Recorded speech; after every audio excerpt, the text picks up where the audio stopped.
también es un ejemplo, es el ejemplo en que no tengo ni siquiera capacidad potencial, ¿no? Tengo una variabilidad tan grande que hasta se sale ahí de la escala. Mi desviación estándar es muy alta, entonces a lo más que puedo aspirar con esa variabilidad es a un punto 42 de CPK, que ni siquiera lo estoy realizando porque mi centro tampoco está alineado con el objetivo. Entonces ando en punto 29 y eso me lleva a calidades de apenas de un 76%, y ya es una calidad muy baja.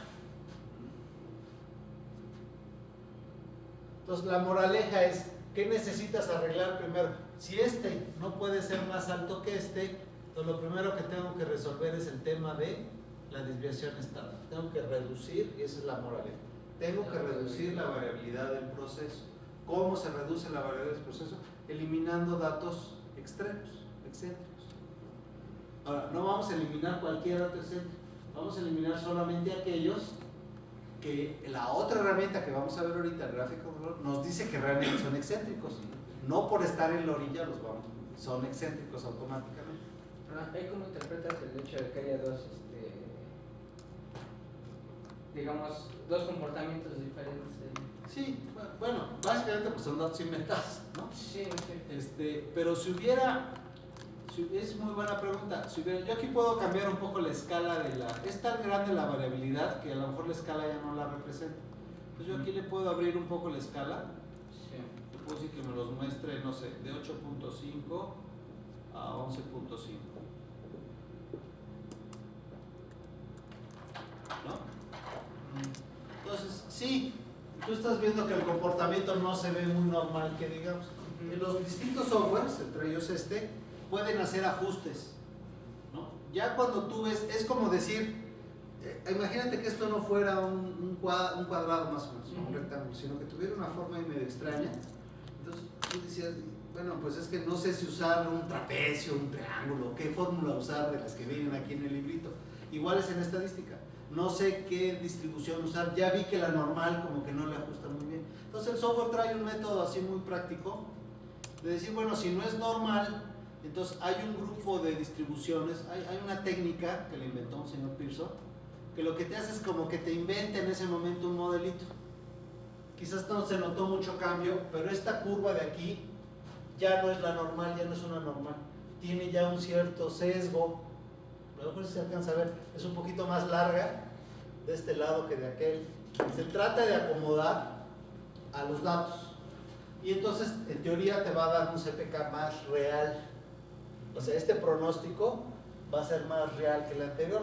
Como sea, eso va a ser importante y mucho pasa en servicios, ¿no?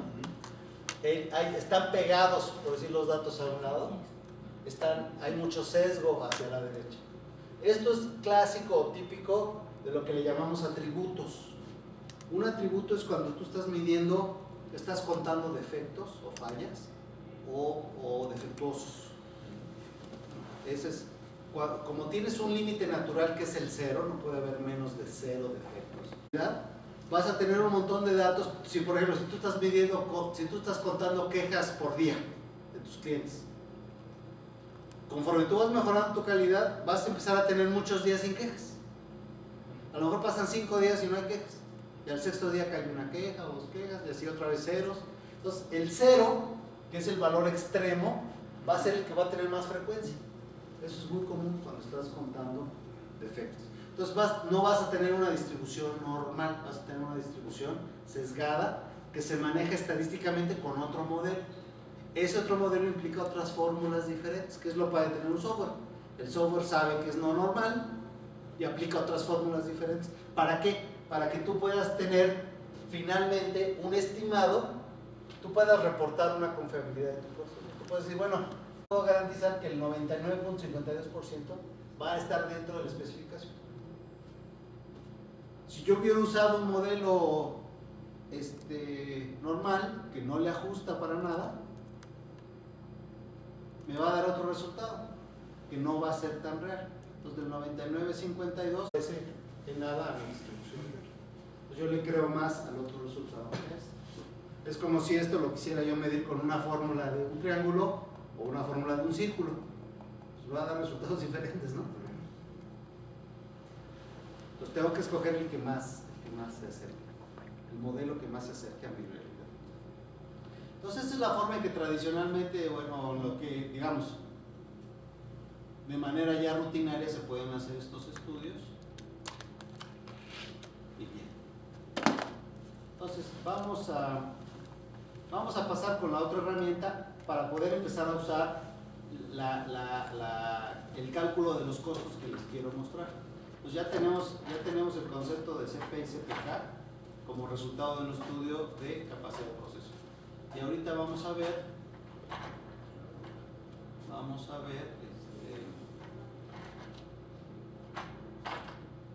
la siguiente herramienta.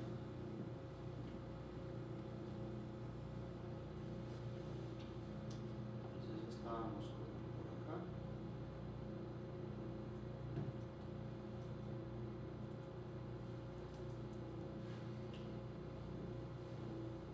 Bueno, entonces esto ya lo entendimos.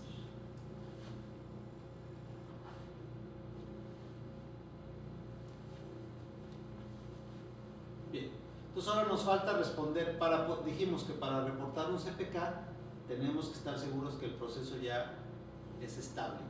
Es estable sinónimo de que yo lo pueda predecir. Yo no puedo predecir algo que no es estable. Si yo, ¿no? Es a lo mejor parece juego de palabras, pero así es. Entonces, ¿qué herramienta vamos a usar para determinar o declarar un proceso como estable o no?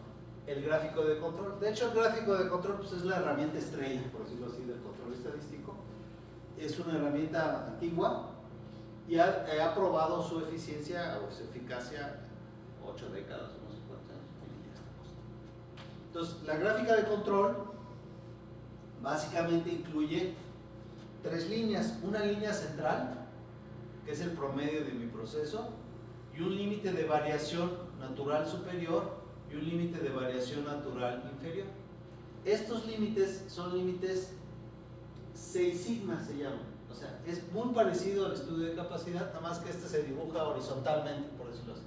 Entonces yo aquí pongo mi promedio, allá arriba pongo el promedio más 3 desviaciones, y aquí abajo pongo el promedio menos 3 desviaciones. No hay nada nuevo, son las mismas formulitas que usábamos hace rato. Nada más que aquí de lo que se trata es que aquí sí dibujamos, aquí no estamos acumulando los datos en un histograma, como en el estudio anterior.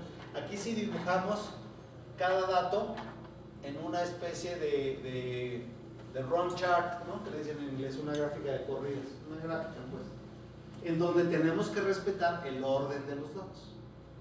Bien.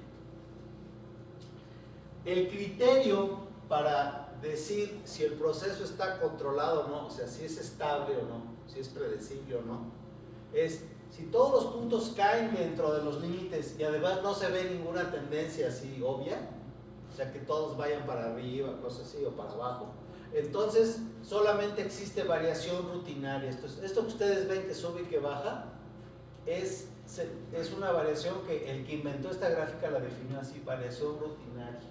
Es una variación que no se la podemos asignar a una causa en particular. Él le llamó ruido.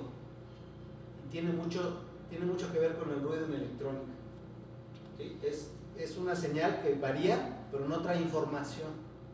Es lo mismo aquí. Aquí nosotros no ganaríamos nada con tratar de investigar porque este punto está aquí y este acá. Es mínima, digamos, no es significativa estadísticamente la diferencia entre este punto y este, ¿no? Es como en la primaria que te ponías así, que estás viendo a ver qué tanto vas a crecer, ¿no? Entonces te pones así junto al compañerito y están viendo a ver si uno tiene un pelito más que el otro. Los dos miden lo mismo, o depende de qué tanto se estiren o qué tanto. Esta es mínima la diferencia entre ellos, entonces no es significativa, no puedes decir que uno es más alto que el otro. Igual aquí, mientras estén dentro de los límites, estadísticamente no puedes decir que este valor es mayor que este. A pesar de que sí lo fue en el momento que tú lo mediste, pero no vas a poder encontrar una causa por la que este está aquí y este está acá. Eso es lo que te dice la estadística. No le busques, porque la diferencia, sí, el error, digamos, el error de la estadística te va a cubrir esas diferencias. Bien. Pero lo contrario también es cierto. Bueno, aquí estamos diciendo que en este caso, si ustedes ven un gráfico de control así, el proceso ya aplicado a procesos, el sistema está siendo operado de una manera consistente, estable y predecible. Y por lo tanto ya podemos dar una garantía sobre él, ya podemos decir cuál es su CPK. ¿No? Fíjense que estos límites no tienen absolutamente nada que ver con lo que el cliente marca como especificación. El proceso no sabe que hay un cliente.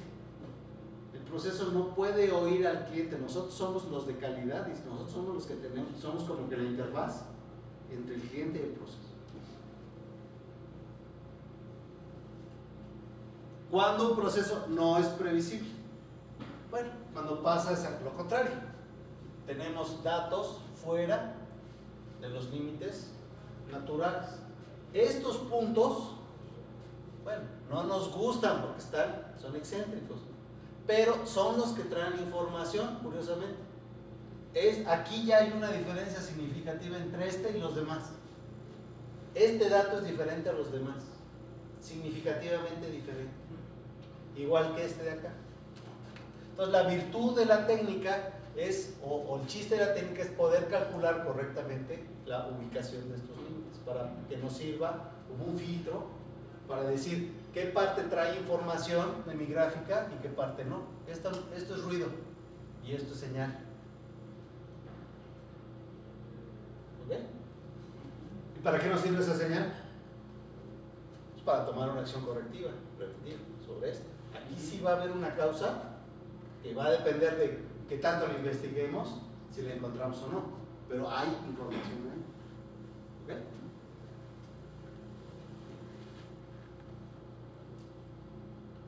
Entonces, aquí estamos mostrando cosas que ya habíamos dicho. Cualquier conjunto de datos, prácticamente el 100% de los datos va a estar localizado a más o menos 3 desviaciones estándares. Aquí faltó quizás precisar cualquier conjunto de datos que provengan de una misma población. Y para nosotros en calidad y específicamente en procesos, para nosotros una población pues es un proceso, ¿no? Operando bajo condiciones constantes, ¿no? ¿Sí? Entonces, yo tomo datos de ese proceso, le calculo su media y su desviación estándar y yo voy a ver que prácticamente todos los datos van a caer entre esos límites. Cuando no pase eso, y eso yo lo puedo reflejar en la gráfica de control. La gráfica de control que vamos a ver ahorita tiene aquí su promedio y luego nos va a pintar más o menos una desviación estándar, que es esto, más o menos 2 desviaciones estándar, que es esa parte de acá, y más o menos 3 desviaciones estándar. Y nosotros nos vamos a acostumbrar a ver que en esta zona hay un 68% de los datos. Si ustedes, de hecho, por eso está el dibujito así como una campana de madera. Digamos, habemos gente ociosa, ¿no? Alguna vez yo hice eso con un cartoncito, recorté mi distribución normal y con la basculita de mi esposa de ahí de su cocina. Efectivamente, si la pieza pesa 1 kilo y ustedes recortan esta parte de la curva, esta parte va a pesar 680 gramos. Así está construido el modelo matemáticamente. Y luego esta parte de aquí, de más o menos 2 desviaciones, va a pesar 250 gramos. Y esta de más o menos 3, pues prácticamente va a pesar el kilo completo, ¿no? Entonces, eso es lo que se utiliza para calcular la probabilidad. Cuando yo veo un dato que no cae aquí, en esta zona yo digo, hay una altísima probabilidad de que este dato no pertenezca al mismo conjunto de condiciones que generó los demás datos. ¿Sí? Y entonces vale la pena investigar qué pasó, qué cambió en mi proceso que está produciendo datos diferentes. Entonces es la misma información, el 68%, son esos datos que están en el medio. El 27%, bueno, sería la partecita esa nada más de esas dos franjitas, ¿no? Estas dos que están, esta y esta. No sé, están señaladas. Y el 5% pues son las orillas. En un gráfico de control va a ser muy poco frecuente, uno de cada 20 datos va a caer aquí o allá, más o menos. Entonces, con el tiempo, la gente que usa gráficas de control aprende a detectar si el proceso está teniendo nada más puro ruido. Yo me tengo que acostumbrar a que mi proceso varíe, pero esa variación sea nada más ruidito, que no haya señales. En el momento que haya señales, es mi responsabilidad ver qué dice esa señal.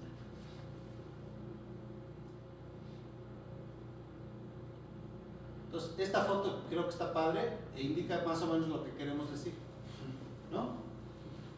Todos estos niños son niños, ¿no? No todos tienen la misma estatura, pero son niños. Este es, yo diría que es un niño. Se sale de los límites.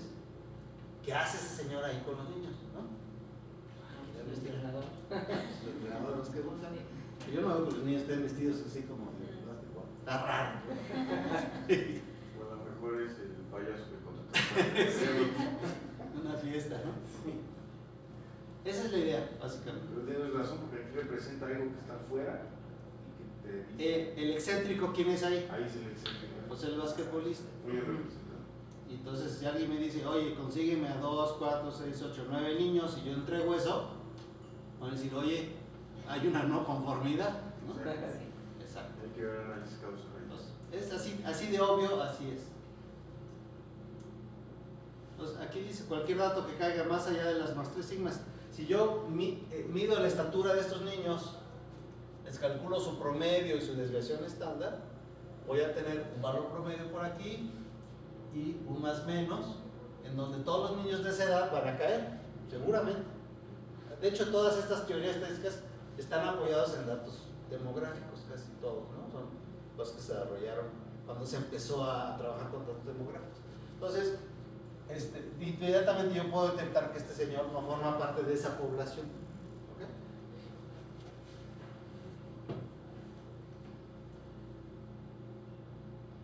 Bien, ahora, lo que sigue es juntar las dos herramientas. Yo ya tengo una herramienta que me dice si mi proceso es estable, me sirve para identificar ruido, separar ruido de la señal, ¿no? Identificar datos que están fuera de, pero no son los límites del cliente.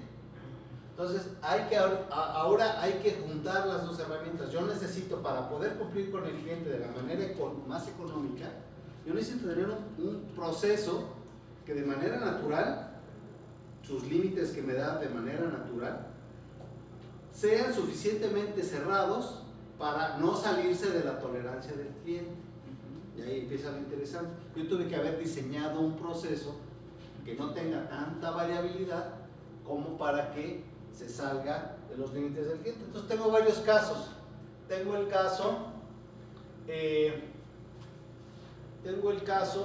tengo estos dos casos que son buenos, ¿no? Aquí yo hubiera puesto estos rojos y estos verdes. Estos son los límites naturales del proceso. ¿Este proceso es estable o no? Pero en general sí. Pues, dentro de tus especificaciones internas, yo creo que no, hay dos fuera, ¿no? Exactamente. No está controlado, no es estable. Hay causas que no he investigado y no he eliminado. A lo mejor ya sé cuáles son, pero no las he eliminado. Ahí están y me están provocando datos fuera de los límites naturales, ¿no? Son los dos ahora hay dos basquetbolistas en vez de uno, ¿no? Podemos decir. Y estos se suponen ser niños. Ahora, el cliente no se va a quejar, ¿no? Porque está dentro de especificación. Entonces, ¿para qué sirve el control estadístico? Es de alguna manera un precontrol. Antes de que el cliente se dé cuenta que algo anda mal, yo ya tengo un indicador de que algo está variando excesivamente. Claro, aquí el chiste es que esto es arbitrario, esto lo pone el cliente, pero esto no, esto yo no me los puedo inventar, estos salen de los propios datos. Los datos mismos son los que me dicen cuáles son sus límites naturales, es la voz del proceso. No es que yo los ponga aquí y ya, no es que, el ejemplo que yo les ponía del pelo largo, no es que yo diga que el pelo largo, no, de qué largo le gusta a los niños usar el pelo. Y en base a eso yo voy a detectar quién forma parte de ese grupo, ¿no? Y quién no. ¿Ok? Ahora, este caso de acá arriba es el mejor caso. Tengo un proceso que es estable y su variabilidad es más pequeña que la tolerancia del cliente. Ese proceso va a tener CPKs altos y además son CPKs creíbles porque vienen de un proceso estable. Ya estandarizado, ¿no? Sí, un proceso controlado, un proceso en donde las variaciones que yo observo son realmente combinaciones de muchos pequeños factorcitos que generalmente no es posible controlar. Cambió tantito la temperatura, la humedad, la consistencia de la materia prima, que cortaron el cablecito más corto, más largo. Pero todo eso son cositas que se van sumando y de repente te da un dato por acá y luego otro dato por acá. Pero nunca, como no hay una causa que predomine, esa causa no aparece y entonces nunca ves estos brincos de acá. Normalmente cuando tú tienes esto hay este ruido, pero aparte hay algo que lo empuja y lo hace que se salga. Y eso es lo que estás buscando. Okay. Pero puede haber este caso que es desafortunado. Este es un caso en el que el proceso está controlado, pero no cumple con las especificaciones. Ese es el peor caso. Pues sí, porque ahí no hay nada que hacer. El cliente ya dice no. Porque el proceso ya no tiene la capacidad, a eso nos referimos. Sí, tú ya lo estás operando bien. Sí. Te dicen, es que tienes que llegar de aquí a Querétaro en media hora. Te subes a tu Volkswagen, te pones tu casco, ¿no? Y le echaste gasolina, su aditivo, ¿no? Le echaste almorol a las llantas y todo. Y ahí vas en tu Volkswagen, no vas a llegar media hora.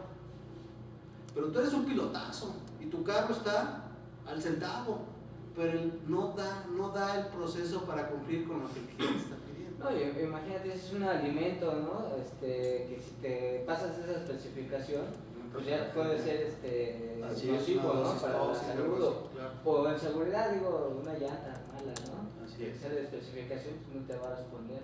Así es. Entonces, por más controlado que esté tu proceso, no es suficiente. Así es. Entonces, tiene nuestra chamba es cuidar que se cumplan las dos cosas. Tener procesos controlados para poder reportar datos que sean confiables, pero que esos niveles naturales de operación de los procesos tengan la capacidad de cumplir con la satisfacción. Ahí si quieres les puedes agregar otro valor, estás fuera de especificaciones del cliente y además pudieras medir el riesgo. Si ya le quieres agregar un poquito más. Ahí a lo mejor tu producto lo tendrías que reclasificar si existe esa alternativa, ¿no? A lo mejor no lo vendes como un producto A. Aquí lo que vamos a ver ahorita es que aquí, pues definitivamente, aquí no le puedes echar la culpa a los operadores. Eso es, digamos, lo primero. No, de nada te va a servir. De nada te va a servir. Alguien comentó, tú comentaste que tú estás bajo un modelo que es para industria de software en particular, que es de madurez. Ahí la madurez se mide un poco en qué tanto has avanzado en los CPKs y todo eso, qué tanto has avanzado en reconocer cuáles son las causas de la no calidad, ¿no? Entonces llegar a un nivel 5 no es fácil, yo sé.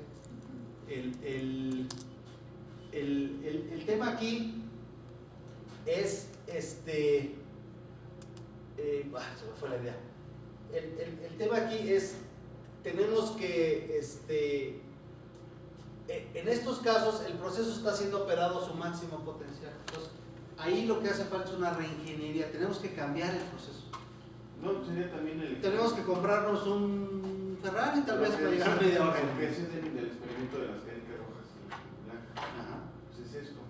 Y es puedes cambiar a la gente 10 veces y el resultado va a ser el mismo. Así es. Entonces lo que tú acabas de decir es lo correcto, hay que hacer una revisión del proceso. Así es. Y el proceso, ¿quién lo pone? La dirección. Así es. Ahí está el tema. Pero no hay que brincarse pasos. Si tú estás aquí, no le vas a ir a la dirección a decirle, oye, cámbiame mi Volkswagen, ya necesito un Ferrari. Te va a decir, no, aprende primero a manejar, ¿no? Porque si chocas en tu Volkswagen, seguro vas a chocar en el Ferrari. El costo es Y si llegaste tarde porque chocaste, ¿no? Pues entonces primero resuelve lo que es más económico y de hecho, primero controla tu proceso. Y ya que lo tengas controlado, entonces ya vas a caer en aquel caso o en este caso. Si caes aquí, pues ya lo hiciste. Pero si no, vas a caer acá y entonces ya, en ese momento ya se justificaría modificar tu proceso porque pues ya llegaste a tu máximo potencial. ¿Sí? Bien. Bajo esas premisas es como se diseñaron estas herramientas. Un ejemplo, Sí. podría haber un tercer caso. De hecho, hay un cuarto caso. Que sería ese mismo, el último que vimos, pero que estuviera fuera de los límites. Sí, sería más bien Sí, pero afuera. Arriba, exactamente, fuera del límite específico. Sería lo mismo, primero control, cuando elimines, cuando tengas pero afuera, a la hora de ir eliminando las causas asignables, vas a caer en este caso, ¿no? Y luego de vas a caer en aquel o en aquel. Ya es el final de la historia, digamos, hasta que el cliente decida que esas especificaciones ya no las quiere, ahora quiere unas más cerradas, ¿no? Y vuelves a empezar el cuento.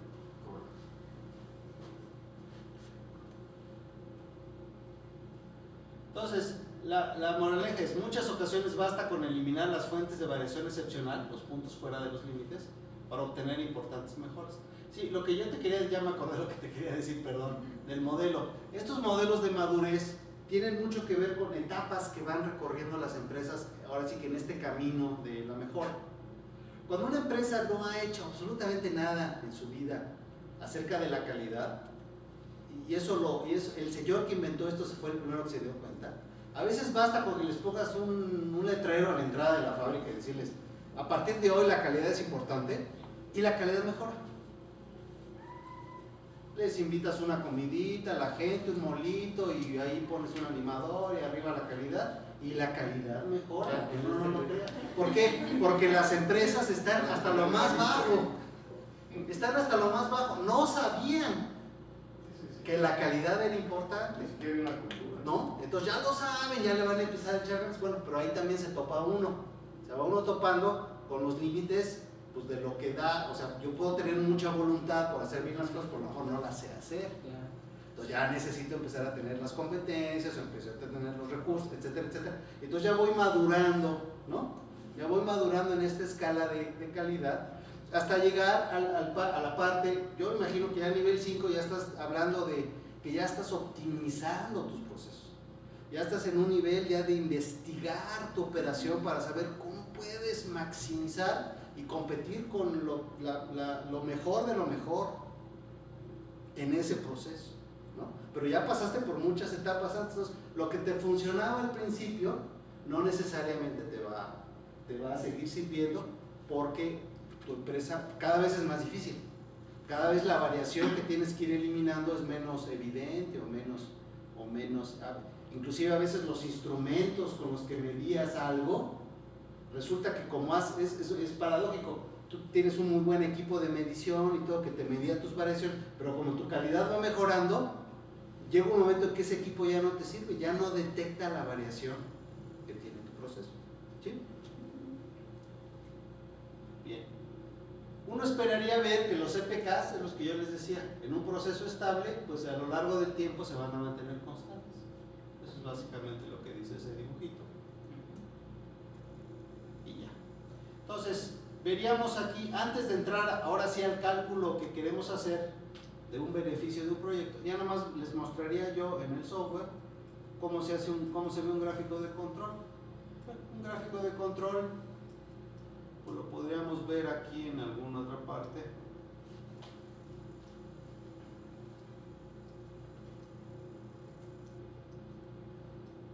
Por ejemplo aquí,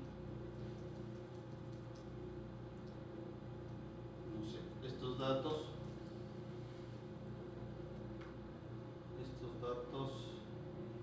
mejor estos.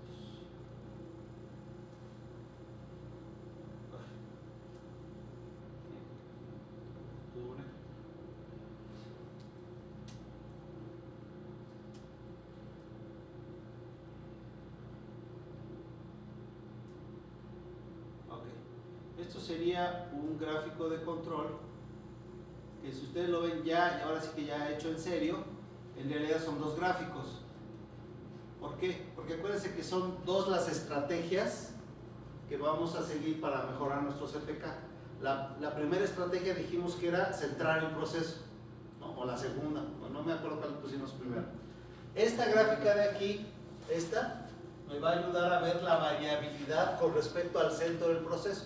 Este es el valor promedio de mis datos. Entonces yo quisiera ver si este promedio, pues qué tan alineado está con el objetivo del cliente, ¿no? Parecido al estudio de capacidad. Y ver si la variación con respecto a ese promedio es excesiva o no. Según lo que ustedes ven aquí en esta gráfica, estos de aquí son los límites de control calculados por la computadora, en base a las fórmulas estadísticas. ¿Qué dirían ustedes? ¿Que esta gráfica es estable o no? Sí es estable, ¿no? Y la gente que un marciano que te asesora, dice, estos cuates están locos, ¿cómo estable, no? Pues si está sub y baja. Sí, sí está sub y baja, pero ninguna de estos subes y bajas se salen de los límites, o sea, ninguno es demasiado grande la variación como para llamarnos la atención, ¿no? A pesar de que el software sí